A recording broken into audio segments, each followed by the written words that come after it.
Mes amis Balance, bonjour et bienvenue sur la chaîne Tarot à merveille. Pour votre tirage général, ceux qui me découvrent, soyez les bienvenus. Tout secret a une durée de vie.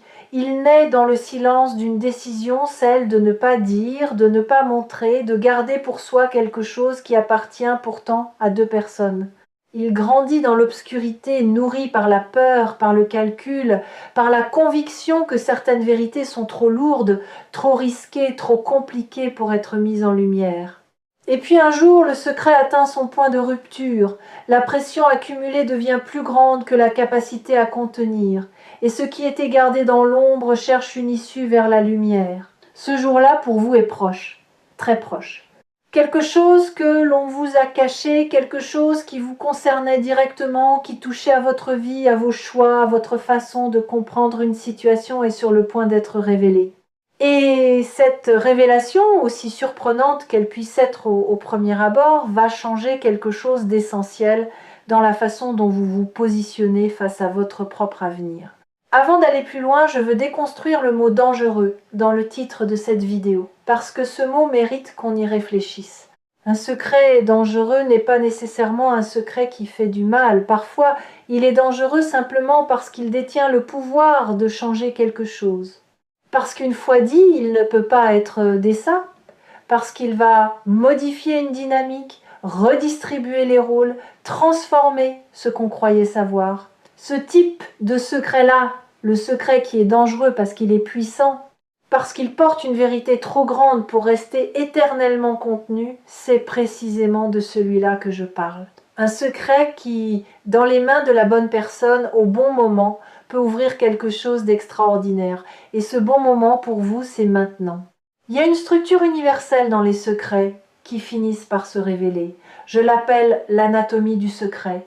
D'abord, il y a la source, la personne qui sait et qui a décidé de garder.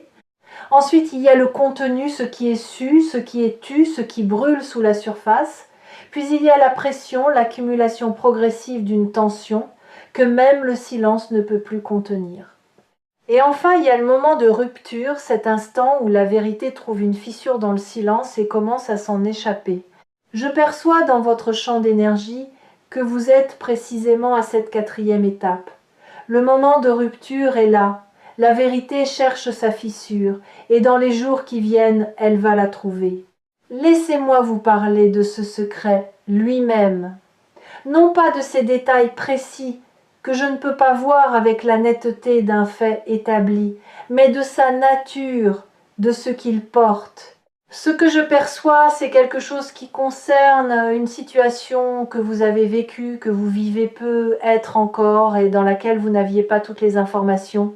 Vous fonctionniez avec une compréhension incomplète, avec un puzzle auquel il manquait des pièces cruciales. Et cette incomplétude vous a peut être amené à tirer des conclusions, à prendre des décisions, à vous positionner d'une certaine façon.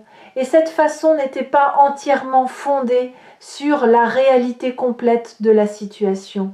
Ce n'est pas votre faute. Vous avez fait avec ce que vous aviez, mais ce que vous aviez n'était pas tout. Il y a une personne qui sait quelque chose. Une personne qui porte ce secret depuis un certain temps peut être depuis longtemps, peut être depuis peu, mais en tout cas depuis trop longtemps à son propre avis maintenant. Il y a en elle une tension entre le confort du silence et quelque chose d'autre, un sens de la justice, peut être, ou une culpabilité qui a grandi, ou simplement l'impossibilité de continuer à coexister avec vous dans cette fausse réalité où vous n'avez pas toutes les clés. Et cette tension est en train d'atteindre son paroxysme, ce qui va provoquer le moment de rupture n'est pas encore complètement visible depuis ma lecture, mais ce qui est visible, c'est que ce moment va se produire et qu'il ne sera plus retenu pour longtemps. Je veux maintenant vous parler de ce que ce secret, une fois révélé, va changer dans votre façon de comprendre une période de votre vie. Parce que les révélations de cette nature ont un effet rétroactif. Elle ne change pas seulement votre présent et votre futur. Elle modifie également la façon dont vous relisez votre passé. Des choses qui semblaient inexplicables vont soudain trouver leur logique. Des comportements qui vous paraissaient incohérents vont s'éclairer. Des choix que vous avez faits et que vous avez peu être remis en question vont se révéler avoir été plus justes que vous ne le pensiez ou au contraire fondés sur des bases différentes de celles que vous croyez. Cette relecture du passé peut être momentanément déstabilisante, mais elle est profondément nécessaire. Elle est la condition d'une compréhension juste et complète de là où vous en êtes aujourd'hui. Il y a quelque chose d'important à comprendre sur la nature des nouvelles choquantes. Choquant ne signifie pas bouleversant dans le sens négatif du terme. Choquant signifie inattendu, déviant de la trajectoire prévue, ouvrant une fenêtre là où vous ne pensiez qu'il y avait un mur. Et ce type de choc-là, le choc de la révélation, le choc de la nouvelle information, est en réalité l'un des agents de transformation les plus puissants qui existent dans une vie. Il brise les cadres figés, il force à reconsidérer, il crée l'espace d'une pensée nouvelle, d'une vision nouvelle, d'un positionnement nouveau. Et c'est précisément de ce type de choc transformateur que vous êtes sur le point de faire l'expérience. Sur Tarot à merveille, j'ai accompagné de nombreuses personnes à travers des moments de révélation. Et ce que j'ai observé, c'est que les révélations les plus importantes ne tombent jamais à n'importe quel moment. Elles tombent quand la personne qui les reçoit est suffisamment stable pour les intégrer sans se briser, suffisamment mature pour les utiliser à bon escient, suffisamment consciente d'elle-même pour démêler ce qui appartient à la nouvelle information de ce qui appartient à sa propre réaction émotionnelle. Vous êtes à ce stade de stabilité, je le vois clairement. Vous êtes prêt ou prête à recevoir ce qui vient, non pas sans émotion bien sûr, mais avec la solidité nécessaire pour rester debout dedans. Je veux maintenant vous parler de quelque chose de subtil mais crucial. La différence entre être choqué et être détruit. Beaucoup de gens confondent les deux. Ils pensent que si quelque chose les choque, c'est que quelque chose les brise. Mais ce n'est pas du tout la même chose. Le choc est une réponse à l'inattendu.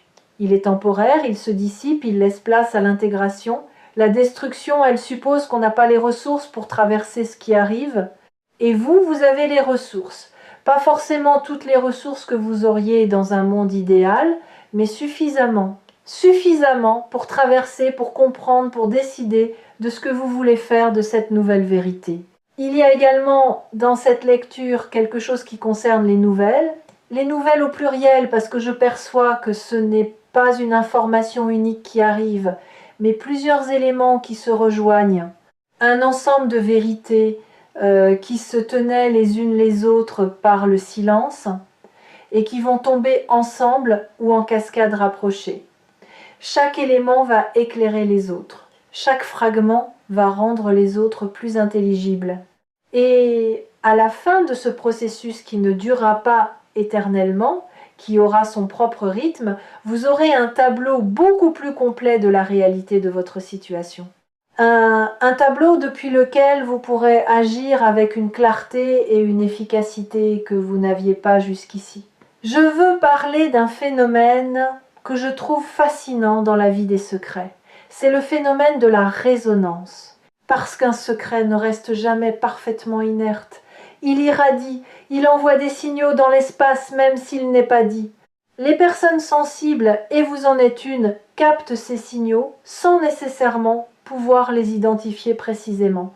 Il y a peu être eu des moments dans votre vie récente où vous avez eu une intuition, un sentiment que quelque chose ne collait pas tout à fait. Une impression que derrière ce qui était apparent, il y avait une couche supplémentaire que vous n'arriviez pas à voir clairement. Ces intuitions n'étaient pas de la paranoïa ni de l'anxiété sans fondement. Elles étaient la réception de ce signal que le secret émettait malgré lui. Et elles vont maintenant trouver leur confirmation.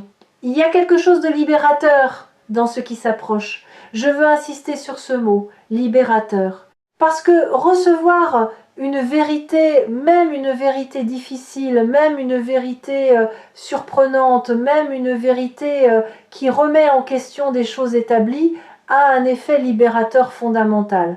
Ça libère d'abord de l'incertitude. Cette zone grise où vous deviez fonctionner avec un sentiment diffus d'incomplétion va se clarifier. Ça libère aussi d'une certaine forme d'impuissance, l'impuissance de celui ou celle qui doit prendre des décisions sans avoir toutes les données. Avec la vérité complète, votre capacité d'action reprend sa pleine mesure. Vous retrouvez un sentiment d'agentivité, de pouvoir réel sur votre propre vie. Et c'est l'une des sensations les plus fondamentalement nourrissantes qui soit.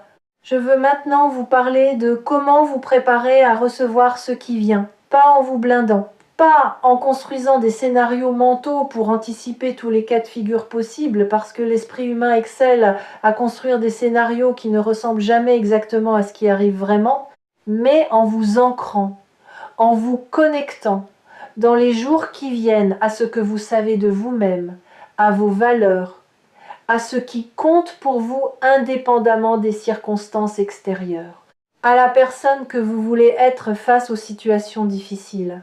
Parce que quand la révélation arrive, ce sera depuis cet ancrage que vous voudrez répondre. Depuis cet endroit stable en vous qui ne dépend pas de ce qu'on vous dit ou ne vous dit pas. Il y a quelque chose que je perçois dans votre façon d'habiter la vérité qui est une de vos qualités les plus précieuses. Vous n'êtes pas quelqu'un qui préfère le confort d'une illusion à l'inconfort d'une réalité. Vous avez une relation fondamentalement honnête avec la vérité, même quand elle est complexe, même quand elle demande quelque chose de vous, même quand elle remet en question des choses sur lesquelles vous vous étiez appuyé. Cette honnêteté fondamentale avec la réalité est ce qui va vous permettre d'utiliser ce que vous allez apprendre de façon constructive plutôt que destructive, de le transformer en information utile plutôt qu'en source de tourment. Je veux parler de quelque chose qui est souvent présent dans les situations de révélation secrète, la question de la trahison. Parce que quand on apprend qu'on ne savait pas tout, la première réaction peut être de se sentir trahi ou trahi. D'avoir l'impression qu'on a été manipulé, qu'on a été protégé de quelque chose contre son gré, qu'on a été privé d'une information qui lui revenait de droit. Et cette réaction est compréhensible, elle est même légitime à certains égards. Mais je veux vous inviter à rester ouvert ou ouverte avant de conclure quoi que ce soit à la complexité des motivations humaines. Garder un secret n'est presque jamais aussi simple que de la malveillance pure. Il y a presque toujours une histoire derrière, une peur, une tentative maladroite de protection. Un calcul fait dans des circonstances qu'on ne peut pas juger sans les avoir comprises. Ce n'est pas une invitation à excuser l'inexcusable, c'est une invitation à comprendre avant de condamner. Il y a dans votre champ d'énergie quelque chose qui ressemble à une clarté à venir. Pas la clarté qui efface tout dans la blancheur aveuglante de la certitude, mais la clarté du matin après une nuit confuse, celle qui révèle les contours des choses avec une précision nouvelle, qui donne aux objets et aux situations leur forme réelle plutôt que les formes déformées que l'obscurité leur prêtait. Cette clarté-là qui arrive avec la révélation va vous permettre de voir votre situation telle qu'elle est vraiment. Et depuis cette vision juste, vous allez pouvoir prendre des décisions qui vous ressemblent vraiment. Des décisions alignées avec qui vous êtes profondément, et non plus avec qui vous pensiez devoir être dans une situation que vous ne compreniez pas entièrement. Il y a une beauté étrange dans les secrets qui se révèlent enfin, parce qu'ils contiennent toujours, en plus de leur contenu propre, une invitation implicite. Une invitation à grandir dans la complexité de la réalité, à accepter que les situations humaines sont rarement aussi simples qu'elles paraissent, que les gens portent des choses qu'on ne voit pas, que derrière les façades les plus lisses se cachent parfois des tensions, des conflits, des vérités non dites, que même les plus proches ignorent. Et traverser une révélation avec cette ouverture, avec cette capacité à accueillir la complexité sans la rejeter, vous grandit, vous approfondit, vous rend plus capable de naviguer la réalité telle qu'elle est, dans toute son épaisseur. Il y a quelque chose que je veux aborder maintenant et qui me semble fondamental pour la suite. Ce que vous allez apprendre va peut-être vous demander de reconsidérer certaines choses, peut être certaines décisions, peut être certaines positions, peut être certaines relations. Et cette reconsidération, bien qu'elle puisse être inconfortable, est en réalité un cadeau. Parce que reconsidérer n'est pas une faiblesse, c'est la marque de quelqu'un qui place la vérité au-dessus de la cohérence de façade, qui préfère être juste que d'avoir raison, qui est suffisamment solide dans son identité pour changer d'avis quand les faits le demandent, sans que ce changement d'avis menace qui, il ou elle, est fondamentalement. Je veux maintenant vous parler de quelque chose que j'appelle l'effet domino de la vérité, parce qu'une révélation ne reste jamais seule, elle en appelle d'autres. Une fois qu'une première vérité est posée dans l'espace entre deux personnes, quelque chose change dans la nature de cet espace. Le silence n'a plus la même qualité, les conventions n'ont plus la même force.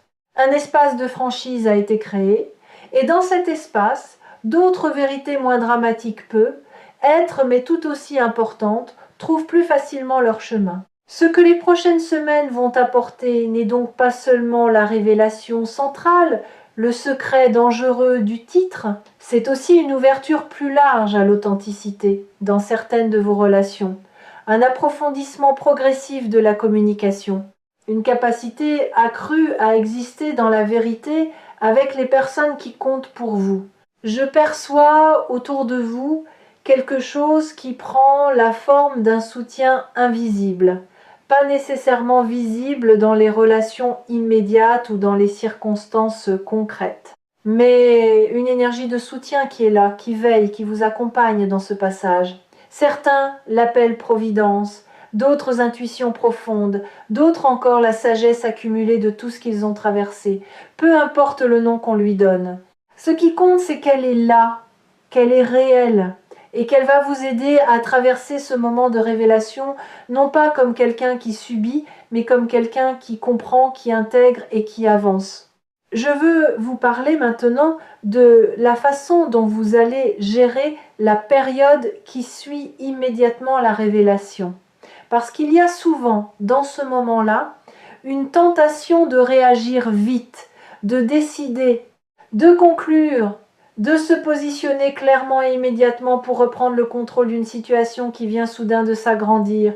Résister à cette tentation, pas indéfiniment, la décision finira par venir et elle sera juste, mais dans les premières heures et les premiers jours après la révélation, accordez-vous du temps, le temps de laisser l'information s'installer, le temps de laisser vos émotions traverser sans en tirer immédiatement des conclusions définitives, le temps de dormir dessus, comme on dit. Parce que les décisions prises depuis la clarté de l'intégration sont infiniment plus solides que celles prises depuis le choc de la nouveauté. Il y a quelque chose dans ce que vous êtes sur le point de vivre qui va définitivement modifier votre rapport à l'information dans les relations. Après avoir traversé cette révélation, vous allez être développé une attention plus fine au non-dit, une oreille plus sensible à ce qui n'est pas dit, à ce qui est esquivé, à ce qui est traité de façon détournée, alors qu'une conversation directe serait plus simple et plus honnête. Et cette sensibilité accrue, loin d'être une source de méfiance ou de paranoïa, va devenir l'un de vos atouts relationnels les plus précieux. Parce que vous allez savoir, avec plus de précision qu'avant, quand quelque chose mérite d'être questionné, quand creuser est nécessaire, quand la surface ne raconte pas toute l'histoire. La chaîne Tarot à merveille vous accompagne depuis un moment dans la lecture de ces énergies. Et quelque chose que j'ai toujours voulu vous transmettre, c'est cette conviction fondamentale. Les révélations, aussi surprenantes soient-elles, appartiennent à ceux qui les reçoivent. Vous n'êtes pas la victime d'un secret révélé. Vous êtes la personne à qui la vérité revient de droit. Et avec cette vérité, vous allez construire quelque chose de plus solide, de plus réel, de plus aligné que ce qui existait avant. Parce que c'est toujours ce que fait la vérité pour ceux qui ont le courage de la recevoir et la sagesse de l'utiliser bien. Je veux terminer cette lecture avec quelque chose de concret que vous pouvez faire dès aujourd'hui, avant même que la révélation n'arrive. Prenez un moment de silence, un moment de vraie immobilité, et demandez-vous, qu'est-ce que je sais déjà, dans mes tripes, dans mon intuition la plus profonde sur ce qui peut être caché dans ma situation actuelle, pas pour vous angoisser, pas pour construire des scénarios catastrophes, mais pour reconnaître ce que votre corps et votre intuition ont peut être déjà perçu et que votre mind rationnel n'a pas encore intégré. Parce que cette voix intérieure, cette partie de vous qui capte les signaux subtils, qui ressent les tensions sous la surface, qui sait quand quelque chose n'est pas entièrement dit, mérite d'être entendu. Et ce qu'elle vous dit, elle vous le dit depuis longtemps, patiemment, en attendant que vous soyez prêt ou prête à l'écouter vraiment. Ce que les prochains jours apportent est réel. Ce qui va être révélé change quelque chose. Et vous êtes suffisamment fort ou forte, suffisamment sage, suffisamment ancré ou ancré dans qui vous êtes, pour traverser cela et en ressortir plus complet ou complète qu'avant. Non pas brisé ou brisé, non pas défait ou défaite, mais grandi ou grandi, avec une compréhension plus juste de votre réalité, avec une capacité accrue à naviguer la complexité humaine. Et avec cette qualité particulière qui appartient aux personnes qui ont regardé la vérité en face même quand elle était difficile et qui ont choisi d'en faire quelque chose de beau,